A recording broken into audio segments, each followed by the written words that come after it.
How's it going, guys? Welcome back to the channel, Pete's Carport, and welcome to another video featuring my 94 Mercedes S500 W140. And this is a video dedicated to a question that a lot of you guys have asked me over the years, and I've never made a dedicated video to this exact thing. Now, I put it in a few different videos, but never showed you guys exactly how to take these lower panels off in a dedicated video. So I decided it's time to do it because I want to swap these out today on this car. We've already swapped this panel out, so I'm just going to talk about exactly how to remove that.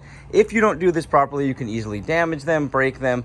In fact, the first time I tried to do anything on these was remove the chrome piece so I could paint the lower panels without getting that painted. Unfortunately, I damaged the chrome because I didn't realize you had to take these panels off in order to get the chrome pieces out. And I was trying to pull these chrome pieces out and ended up bending them. So I don't want to see you guys do that. It's not that difficult to get these out. You just got to know exactly how they go. So let's start with the panel that we've already done over here, which looks just like the one that we have off. So if you look at this panel here, it's got two little bolt holes here. So let's go ahead and open up our door, and you'll see down there, there's two 8mm bolts.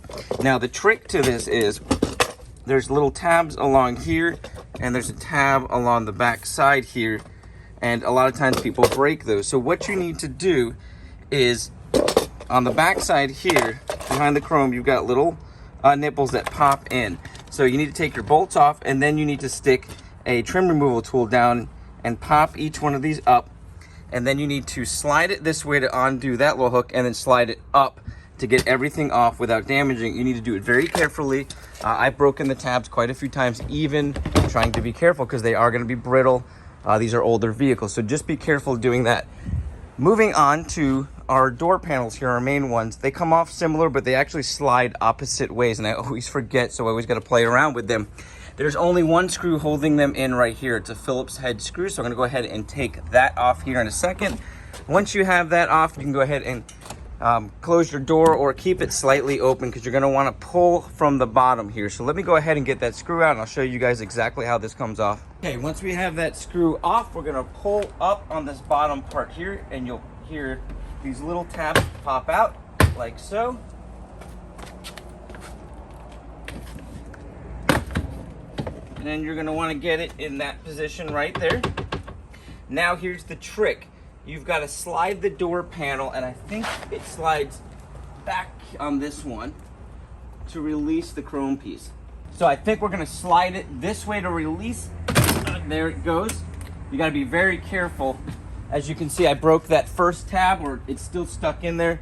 That is going to happen. These tabs get very brittle, and they do break. But if we flip this around, you'll see here, these little tabs are different. They're little squares, and they slide into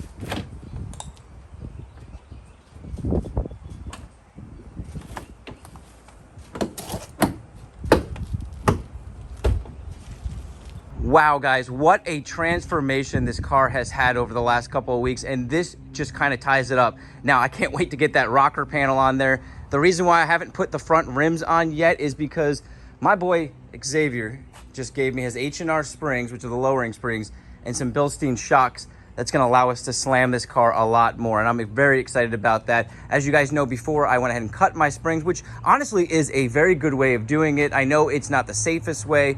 It can be dangerous cutting a spring, but you still have to take the springs out to put these H&R springs in, so it's still a very dangerous task.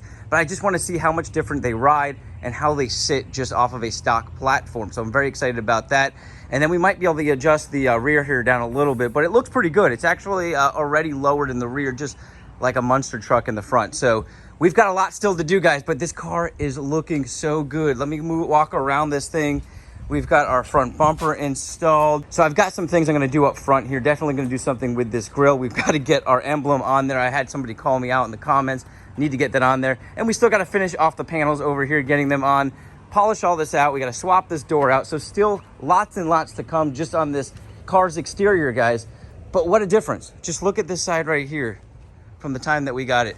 God, I'm so glad you guys get to come along with me on this journey and experience this with me. It has been an amazing trip so far, and I can't wait to show you guys all the plans I have for this car. You guys have an awesome day, a blessed week, and I'll catch you on the next video.